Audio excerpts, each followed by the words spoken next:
One thing that I would say that's a little challenging is the fact that we chose to specifically push positivity, and that in and of itself means that our success is going to be delayed because of that. I read a study a long time ago that said that us as human beings were 7 times more likely to share someone negative information or negative experiences that may have happened in our lives, and we're only 3 to 4 times more likely to share something if it's positively happened in our lives or a positive experience. And so what that means is that when we started to talk to people about firing your boss, about becoming entrepreneurs, about investing in yourself, and we chose to promote Wise Word Wednesdays every week, well, we know that we could have gotten a faster success rate if we would have posted fight videos, if we would have been down talking, black people, or down talking, black women, because that's popular. That's what a lot of people are doing to get, maybe success faster, and to get a pop or to get a following, But for us, we said, listen, that may be cool for now, but we're trying to do this for the long game. We're not just in it to get popular right now and have a nice and have everybody hate us 10 years later.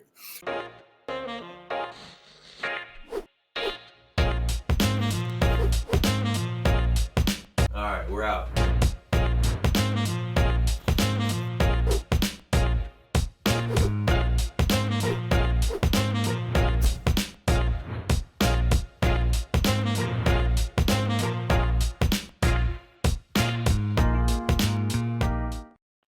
Let's see the starting five. Come on. Boom, wow, boom, wow, boom, wow, boom. Oh, if you watch it, you see it.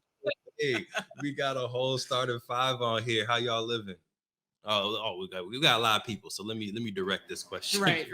Let's go, Josiah. How you living? Feel free to ping pong that to anybody else on the squad. Man, what's going on, family? It's beautiful to be back. I'm living well. You know what I'm saying? I'm alive in 2022. You know what I'm saying? It's the Zeta's Founders Day, so major shout out to all the Zeta Phi Beta Sorority Incorporated. You know what I'm saying? We just passed up our Founders Day as well too, so shout out to the Sigmas. You know it. So I'm doing amazingly. I appreciate being back on here. So I'm gonna go ahead and popcorn it to Reese. Oh man, what's going on? What's going on? How we feeling? How we doing, man? It's an honor to be on here. I'm excited. I'm ready to rock and roll, man. Thank y'all for having us, and yeah, man, let's get it going. Let's do it.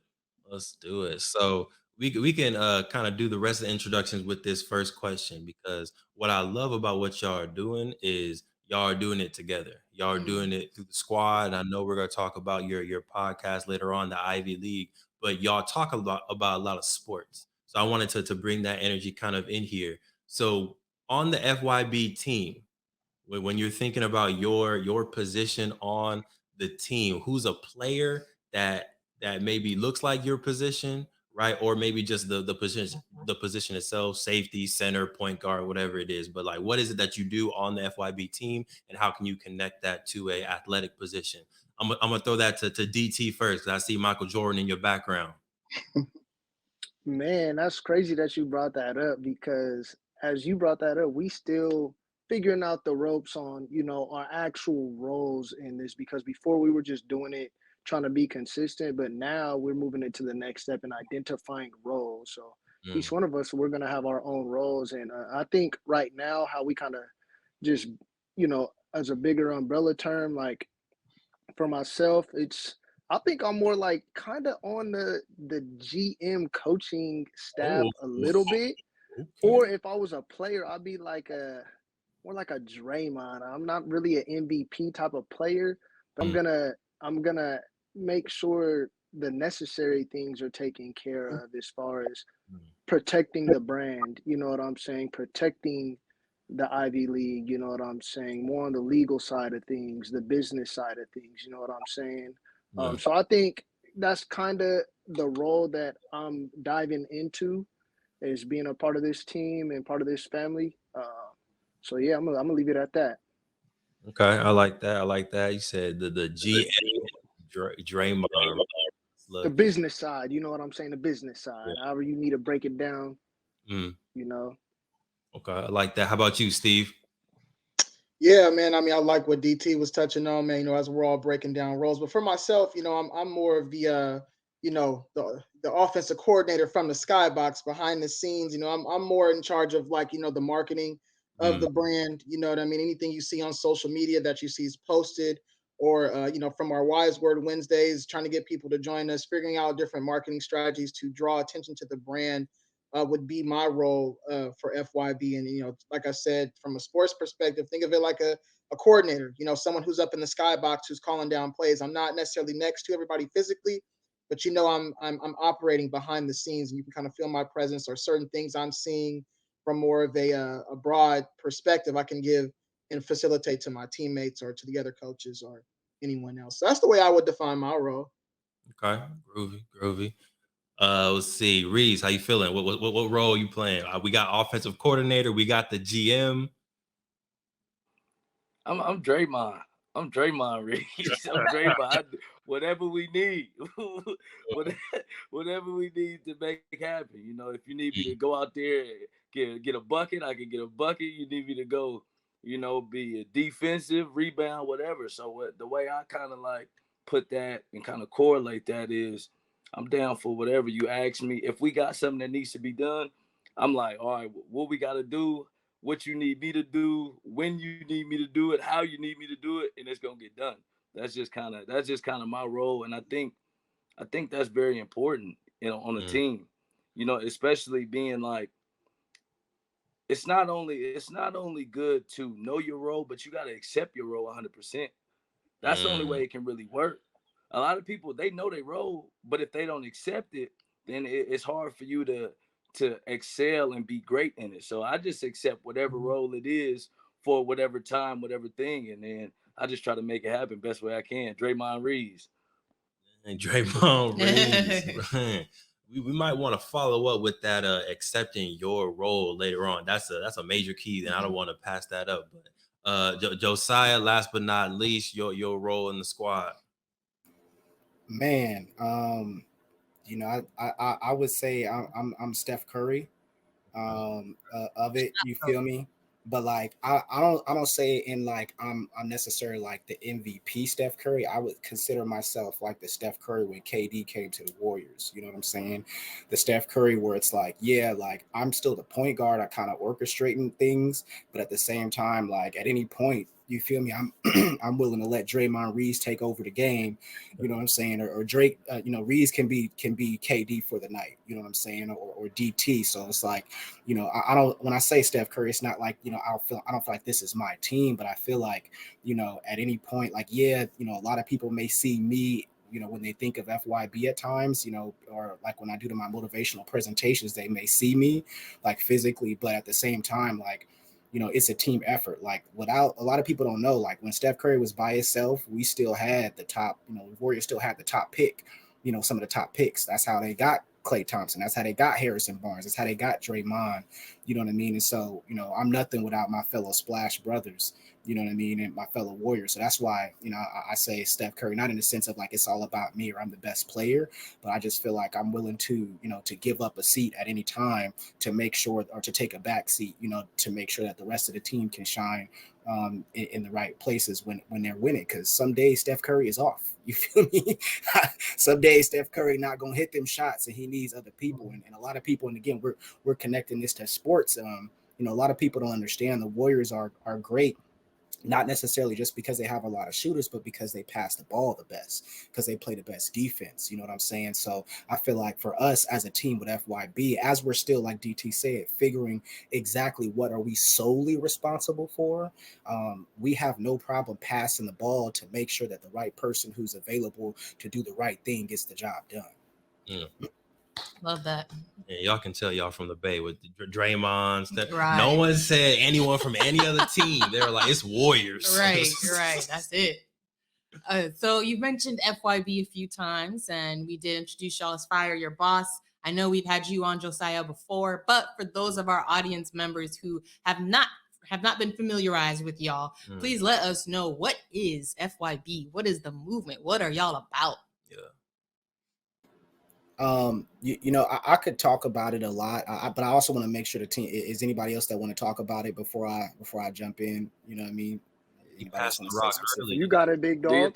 thing, Steph. Do All your right, thing, all Steph.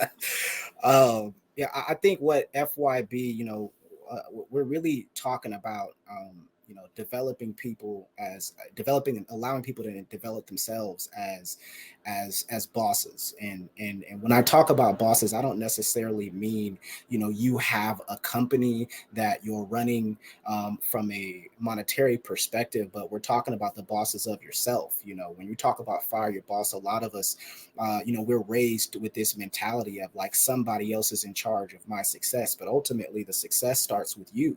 You are your own boss. You're in charge of, the things that you do.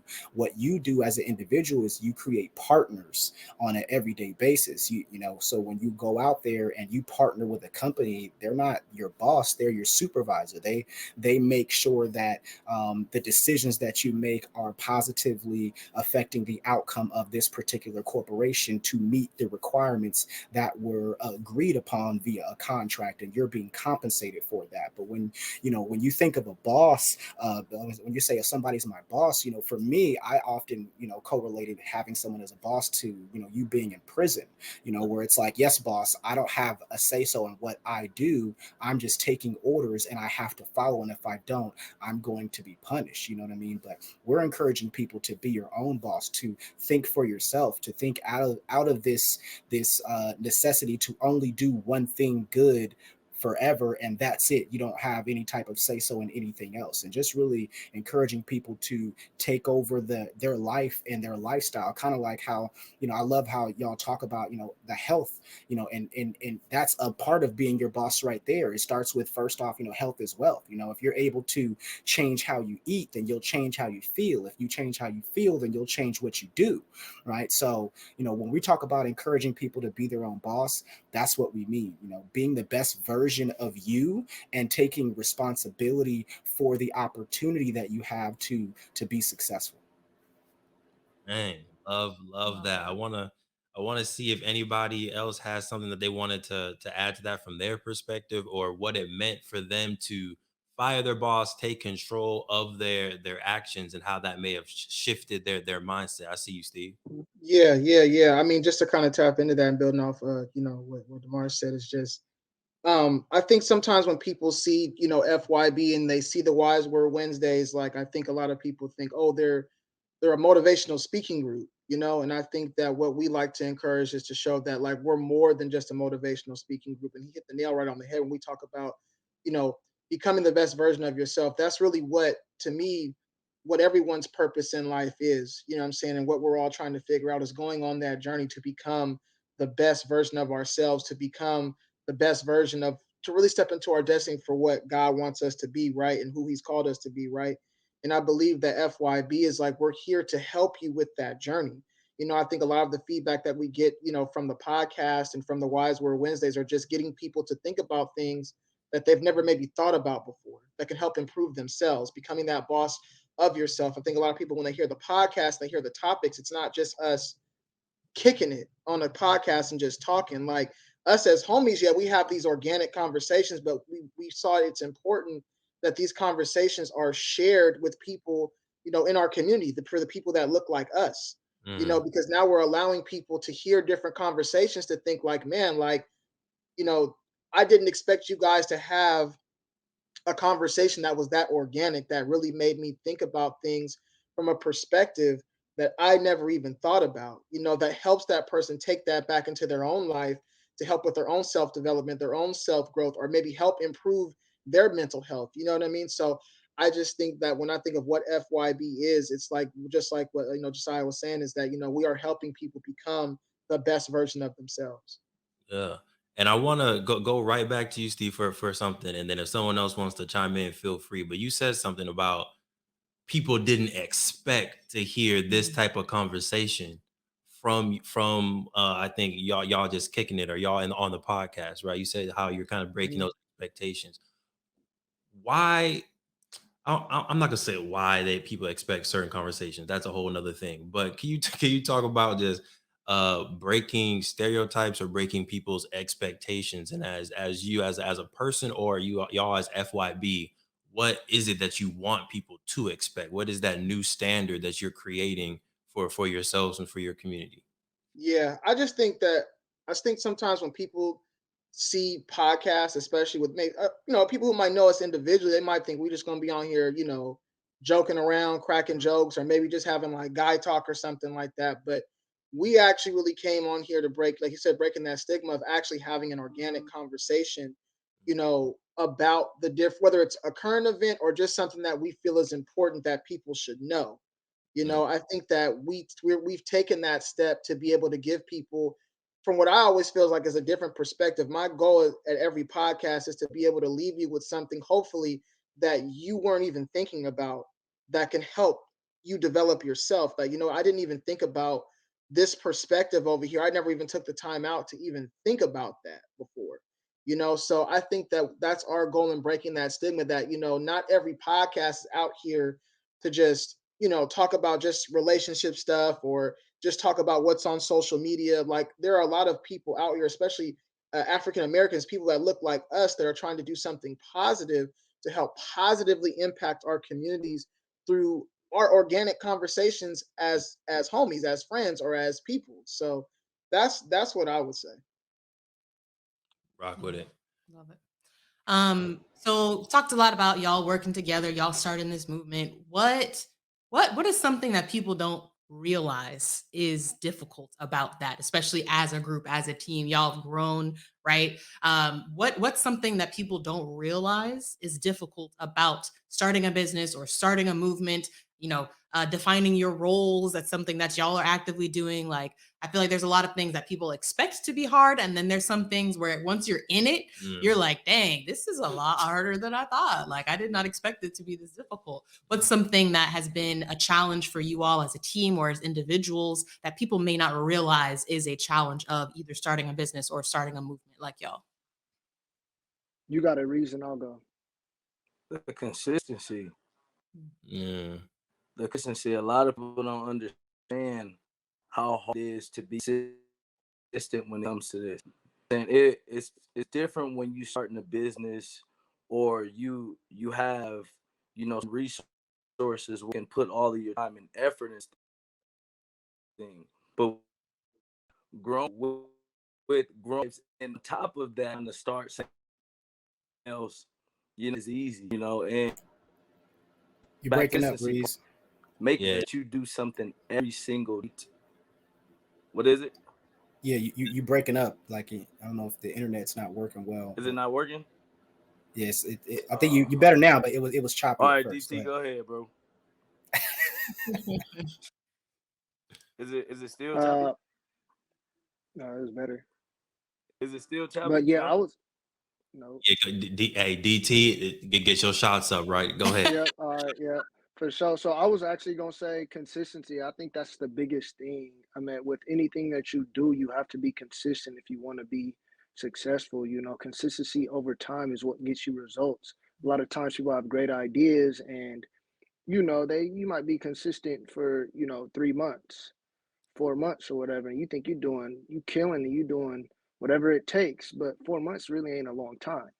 Mm, You can't expect to have $1 million business in 4 months. You know what I'm saying? And I think with us, the consistency, and then four, you got to try to work around four people's schedule and really try and prioritize. You know what I'm saying? And I think another thing is, as FYB, we're trying to provide resources for the community, right?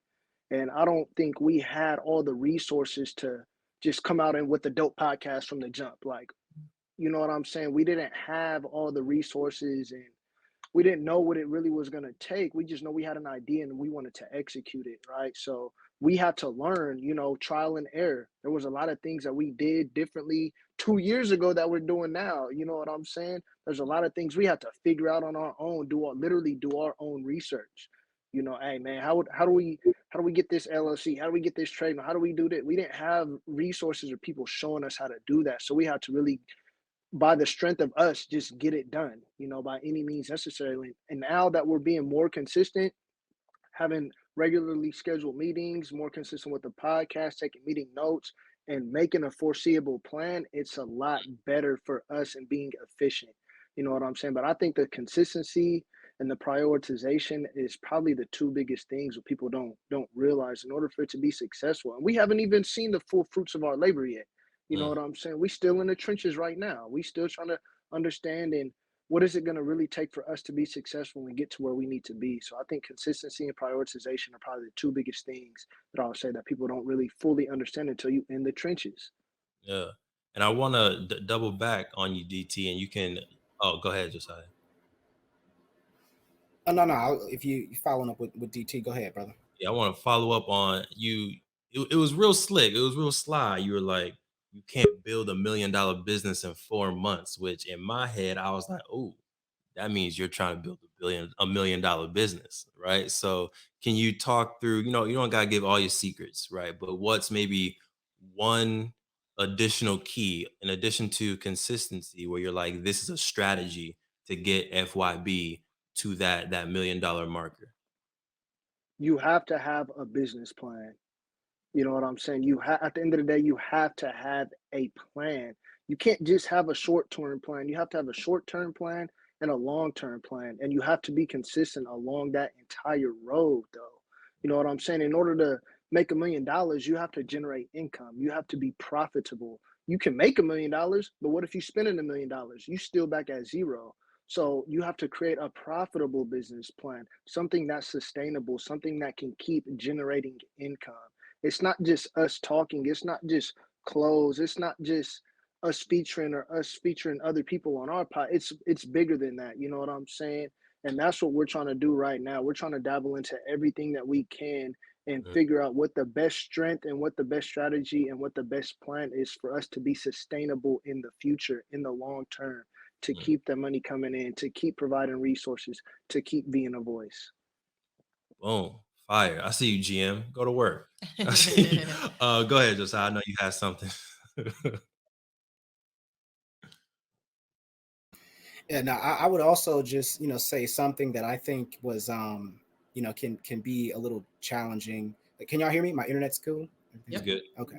Okay. Yeah, one thing that I would say that's a little challenging is the fact that we chose to specifically push positivity, and that in and of itself means that our success is going to be delayed because of that. I read a study a long time ago that said that us as human beings were 7 times more likely to share someone negative information or negative experiences that may have happened in our lives, and we're only 3 to 4 times more likely to share something if it's positively happened in our lives or a positive experience.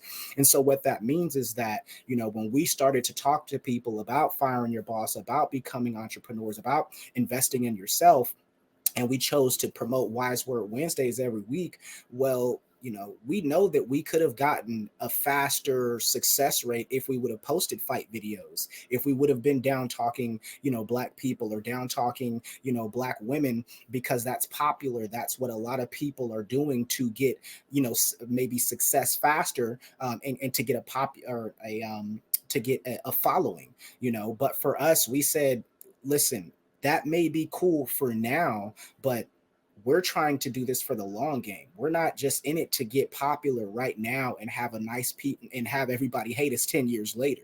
What we're trying to do is we're trying to make sure that people love what we're doing now, and eventually in 5, 10, 15 years, they're going to really respect the work that we've done, and we can live forever based on the fruits of our labor that we planted 15 years ago. So I would say that's been a challenge for us, because we know that like every week we're putting out positive content, but it doesn't get the same type of attention as the negative content, and we know that consciously. We're making that decision intentionally and still saying, you know what though, that's okay.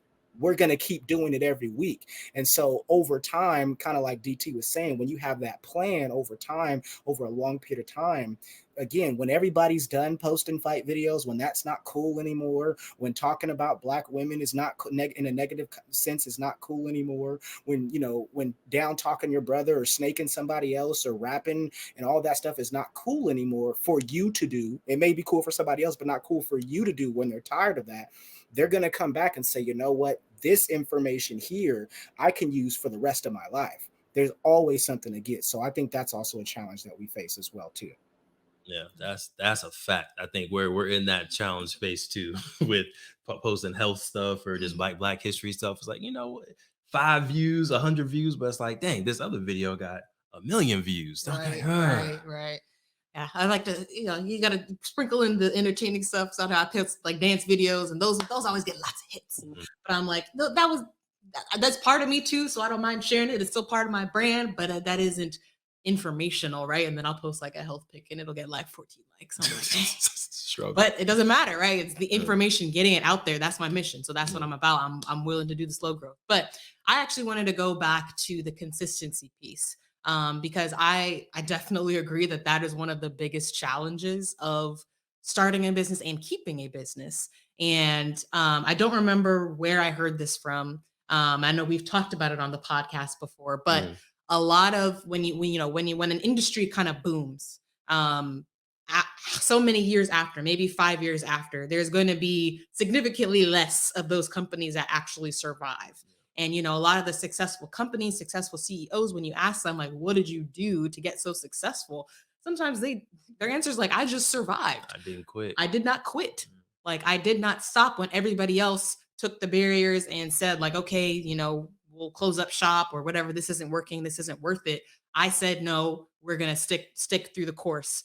And I think another challenge, especially when you're starting out, is knowing when trying to be consistent, is knowing when to take something as a sign that maybe this isn't working and we need to pivot, versus no, you just need to keep going, and you know, eventually the views will come, the notoriety will come, the following will come. So what's some advice that you all have for people just starting out? And you know that when you're starting out, you know, there and I guess talking about social media, right? When you're starting out, you're not going to have 1 million followers. Everybody starts off as 0 followers. And you know, when you're starting a business, you're not going to start off selling out of all your product, right? That all comes with time. But how do you differentiate when something is maybe a sign that maybe this isn't the way to do it, and you need to pivot your business, versus just stick through it, right? This is how everybody starts off, and you just need to stick through it. What are some keys that you have for new folks starting a business, on whether it's just to stick through it, or like, okay, maybe it's time to rethink your strategy and maybe go another route because that's not working? I think what I would say, just to saying as far as like sticking with it, I think what goes hand in hand with consistency is dedication, you know, and being dedicated to what it is that you're trying to accomplish. And when I say what I mean by that is just saying, I relate this back to sports. You know, my godfather taught me is like dedication is doing things even when you don't feel like doing it. You know what I mean? Because it's easy to do something when you're motivated that day. You're trying to do this. You're trying to do that. What separates people who are going to be successful and the people who are not going to be successful are going to be the people who choose to do the things that they need to do to be successful when they don't feel like doing it. Because when you talk about running a business through especially social media, you know, like posting every day, like that's work. Like that's, you know, to have to come up with a post every single day, like you have to like be dedicated to that, to do that when you don't feel like doing it, you know, because it takes time and energy and effort to come up with the caption, figure out what do you want to post that day, you know, brainstorming the caption, coming up with your hashtag strategy for each post every single day. Like that takes time and energy. So it's what's going to separate the people who are gonna be successful are going to be the people who do what they need to do even when they don't feel like doing it. Yeah. Steve, we'll come back to you in a second for social media strategy. All right. So go ahead and marinate on something. As the offensive coordinator, we want you to help people with their offensive, you know, this plan for social media. I want to do a mic test for my man Reese over here, see if he's back and if he wants to get up any shots. I know you've been on the bench for a minute. So come on back in, Draymond. Come on.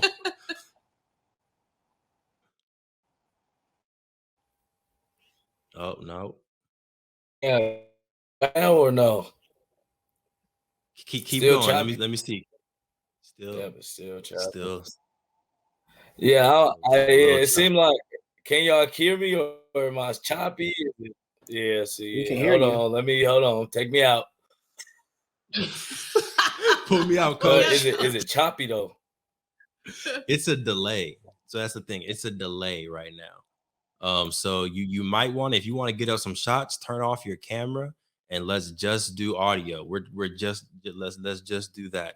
All right, just so you can get some good shots in, because I know you got some wisdom you want to share. So try turning off your camera and we'll just do audio for you, Reese. All right. While he's doing that, I got one more question for you, Steve. I'm still coming back to you for strategy, but this can be for anybody. But when you think about how FYB has matured, how have you matured as FYB matured, right? As you're writing your business plan, as you're getting your strategies, as you're trying to shift what people expect from a group of Black kings, how has that also made you mature or change throughout the years? I'll throw this to, let's go Josiah first, and then whoever wants to come on in, feel free. So two things. So first, I do want to go back to the question that you asked about. Dang it, I just lost it. um, Was it dang, Sinclair's? I think it was Sinclair's. I can't remember now. I just lost it. Dang it. But Good. I was. So Sinclair's question was on, how do you know when, Oh, that's what it was. if you should pivot or if you should Yeah. just grind it out and stick to it? Go ahead, get your shots up, Steph. There we go. Yeah. So I wanted to answer that one first before answering the new one that you had. So one way I would say is do you love it? Like do you genuinely love what you're doing?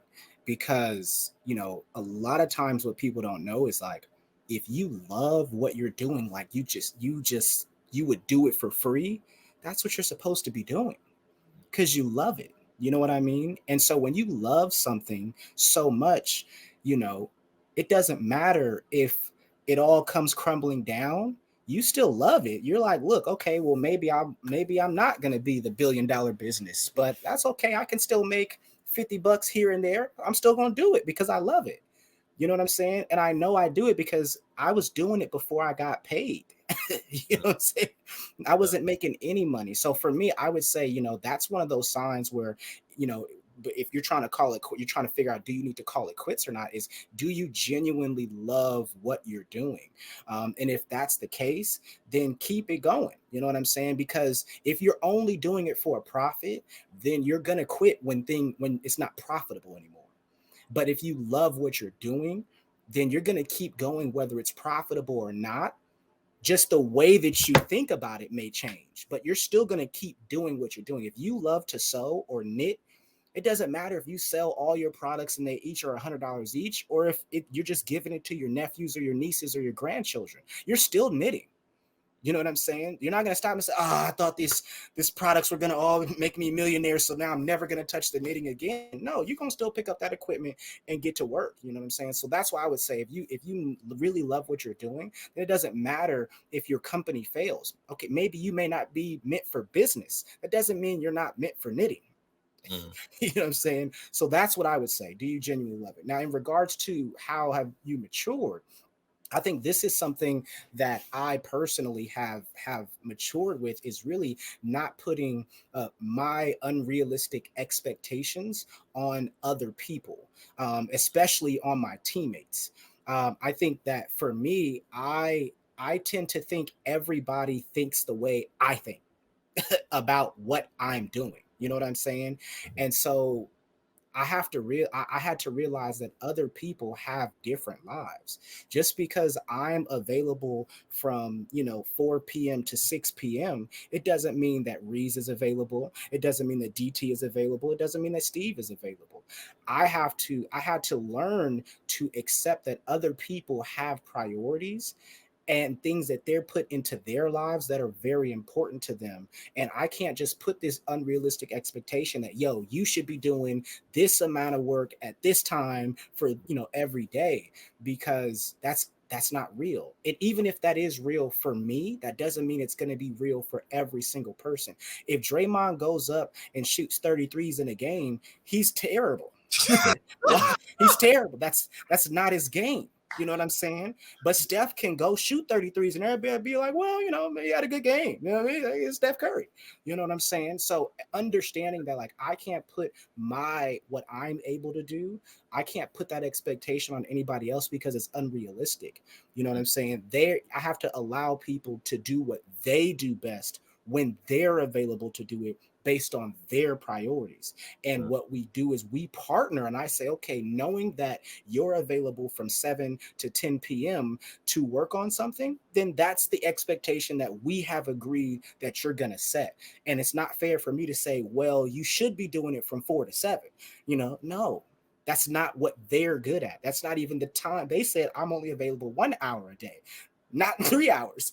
I'm sorry, not 3 hours. So again, just learning to accept people and not putting my unrealistic expectations on other people is, I would say, that's a way that I've been able to mature since starting FYB. Yeah, that's a heavy bar, a bar that I'm learning currently. Why you laughing, Queen? What's going on here? What's going on here? Actively learning as our team grows, as the momentum starts picking up, and it's like I can see the potential, and I'm just like, all right, yeah, I'm not gonna get into it, but the Queen knows what I'm talking about. Josiah, I feel you. Reese, let's see if you back. You could talk about the maturity piece or any other of the questions that you just like. Ooh, I really wanted to answer that, but technology was not messing with Yo, yo, yo, yo, yo, yo. We Oh. good? There we go. There we go. See, I did that on purpose. That was my segue. that was my segue. Nah, but again, back on the consistency part of it is being able to make sure that you're doing something every day. You got to show up every single day. And a lot of people don't understand that 1 or 2 days off could mean 2 to 3 years off when it comes to success. You know what I'm saying? Like taking time off or having another thing that may happen is when you start something up and you do see a little success, a lot of people start slacking. A lot of people they'll have something, they'll do something and it does well, and now it's time to celebrate. When it's okay to say, you know what, that was a good job, but a lot of times championship teams, winning formulas, winning organizations, after they do something great, they celebrate for a second, then it's back to work. Then we got to get back to work, because just because people congratulated us on this one, that don't mean they're gonna congratulate us on the next one, especially if we slack off, if the quality's not the same. So being consistent, that's something I had to learn myself, was like, you have a good day, or you have a good week, or you even have a good couple months. And then I'm like, all right, man, now we finna go blow it. We finna go do this. We finna go do that. And then next thing you know, you back where you started, or even worse off, because you can't get that time back. You can't get that energy back. So yeah, man, the consistency, and then on the maturity part of, well, I like what D was saying, what Joe Spider was saying, as far as like learning that everybody's different. I can't expect you to go about this the same way that I go about it. A team full of Draymonds isn't a good team.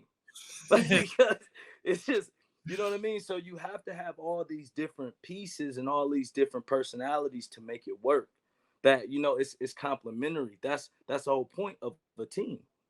So yeah, just learning and being coachable, and also knowing when to coach, is that's one of the things that come with maturity. Not being like, oh well, because you got to know when to get on your people. You got to know when you got to hold each other accountable as well. That's a part of maturity, saying, hey, you didn't do this and you were supposed to. And then on the other side, it's another part of maturity where instead of getting defensive or getting upset and arguing, you say, you know what, I was supposed to do that. I didn't do it. Next time I'm going to take care of it.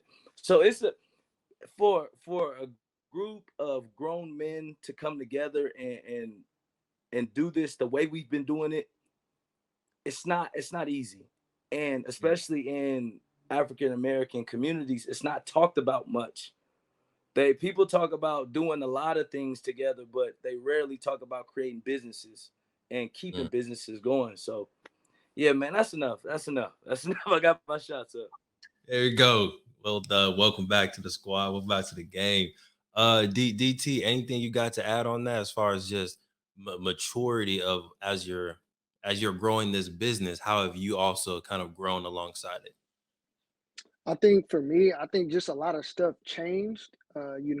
Job, marriage, home. A lot of things have changed. So I Marriages. had to put, Yeah, shout out yeah. to that marriage real quick. Hold up now. Come on. Yes.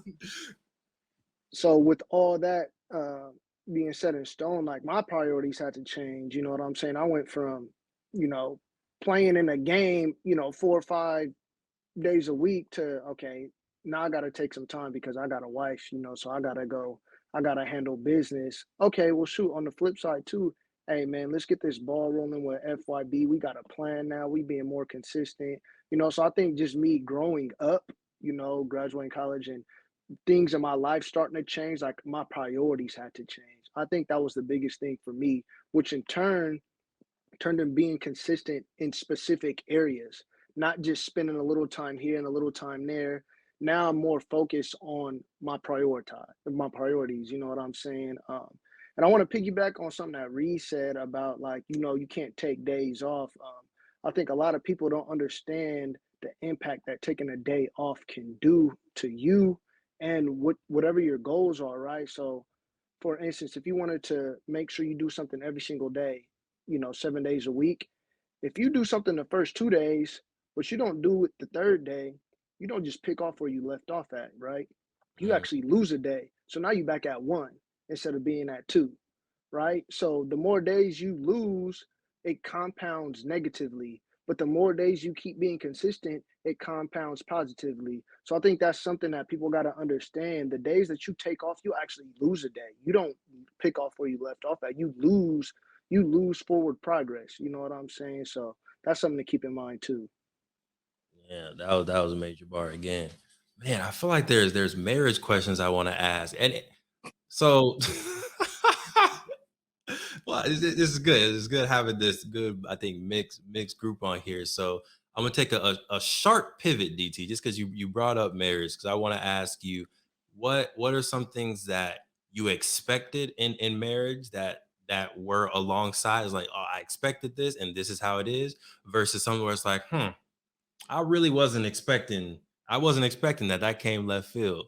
And then after DT goes, I want to go to Steve to kind of just maybe piggyback a little bit on that. Like your friend getting married, how does that change friendship dynamics? I feel like that's something that I know we didn't talk too much about, like just growing up. Like, what's it like when your friend gets married? How does the friendship grow, mature, change, shift, that like that? So I'm gonna go DT then to Steve. Man, so I think I think the character wise, nothing was surprising, obviously, right? Because Mm, I knew who I was marrying. We did the marriage counseling, all of that. You know what I'm saying? So I came with a clear conscience of who I was marrying, obviously. But I think for us, we actually didn't even live together until we got married. So mm. that was like a big. It wasn't. It's not even bad. You know what I'm saying? But it was a lot different. So yeah, it's just way different, right? Just living with somebody else and then understanding my obligation to make sure I'm spending enough time there because when we didn't live together, it's like, okay, boom, I'm gonna go do this, I'm gonna go do that on my own time. You know what Mm, I'm saying? But now that I can't just be leaving the wife at home by herself. You know what I'm saying? You either coming with me or I'm just gonna pass up on this game or I'm gonna pass up on going to this vintage fair. I'm gonna pass up going out with the homies or something like that. I'm gonna just stay home. I'm not missing out on nothing really, right? You know what I'm saying? So I think just adapting and prioritizing time with the wife, whether she's coming with me, if it's something that I want to do, or going with her when it's something that she wants to do, or just staying at home with her. So I think that was the biggest thing. But as a character, I don't think nothing was surprising to me after we got married. But just the expectations of knowing when and when not to do something or go somewhere. You know what I'm saying? I Yeah, think that was probably the biggest thing for me. solid. Steve, you got something? Yeah, man. I would say having a friend that got married. I mean, you definitely watch like the shift in their life as well. You know what I mean? Because we go all from like hanging out together, as friends, and like me and DT have known each other for some years. When I moved from the Bay Area to here, he was one of the first people I met. Mm. So we've been friends through that journey to watch him kind of go from us like kicking it, or we all vacation and have a good time somewhere, to where now you're watching him create an environment where someone is his top priority. You know what I mean? How he had to change himself to make that work. You know what I mean? So I think that was like something interesting, and the things that I was able to learn that maybe I could take from him, just as far as like he talked about being, the obligation. You know what I mean? Like, I don't really have the time to come over here and go kick it because I have an obligation to my wife. You know what I mean? I need to be here to spend that time with her, to handle all my responsibilities in the home. So different things like that. I think it was very interesting, and it was actually really like a pleasure to watch, someone grow on that journey to where they're married and they're sharing their life in someone else's space. You know what I mean? Because it wasn't something bad where it's like, oh, what's up with DT? He acted kind of different since he started. Like, nah, it's like it was organic. You know Mm. what I mean? Like, you watch someone's life shift into a completely different space, which is a dope journey to be able to see. You know what I mean? And the one thing that I really would take from DT that he always talks about, and even in our talks as homies, he talked about when you're trying to get married, the biggest misconception is that it's 50-50. And the Mm. number one thing he tells people is it's never 50-50, it's 100-100. You Mm. both have to be all in if you're trying to get married. That's the number one thing I've definitely taken from DT and watching his journey to being now being in a union, being married with his wife, is that knowing if you're going to take that step, you have to be 100-100. So it's just like I appreciated that, and it was that's the pleasure in watching that journey with someone like shift their life into that space. Wow, love that. So, anyone else on here almost ready to go 100? And anyone else thinking about it? No. If they are, they about to announce it here Huh? on this Yeah, I'm just podcast. like, are you thinking about it? That's it's a question. You ain't got to say. Breaking news. You ain't got to propose virtually. I'm just asking. No. All right, we go. We go blow the whistle on that one. Foul. Foul on the play. Oh man. I had a question. I wanted to go. Sorry, pivoting from the marriage, but it kind of does go. It really does actually go with the marriage conversation. But when you're working as a team, as a union, whether this is a marriage, whether this is a partnership, whether it's a friendship or whatever, and you're deciding on roles. Again, this can be roles in your marriage. This can be roles in your team. And you all talked about that's something that you're actively working on right now, is identifying your roles. How do you take into account people's personalities? So, right, as a team, as a marriage, you get to learn each other very well, and strengths and areas for improvement, we'll call them.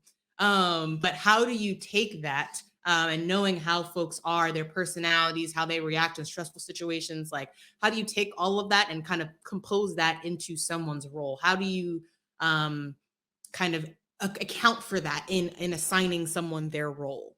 Let's go. Who you want to go first? Oh, Reese coming back. Let's go. Let's go, Reese. I think the role should be kind of I think it should already be in the realm of their personality. I don't think you try to put people in situations or in roles that just don't fit them, because you almost putting them in a sense like you putting them in a. Thank you for tuning in to the True Health Forever podcast. We hope you learned something valuable that you can take and implement into your life. Now, we've all heard that sharing is caring, and this podcast is no exception. If you enjoyed this episode, please share it with a friend, a family member, a coworker, a stranger walking down the street, anybody who you think can level up from this message. As always, we appreciate your support, and we'll talk to you next week. Be well.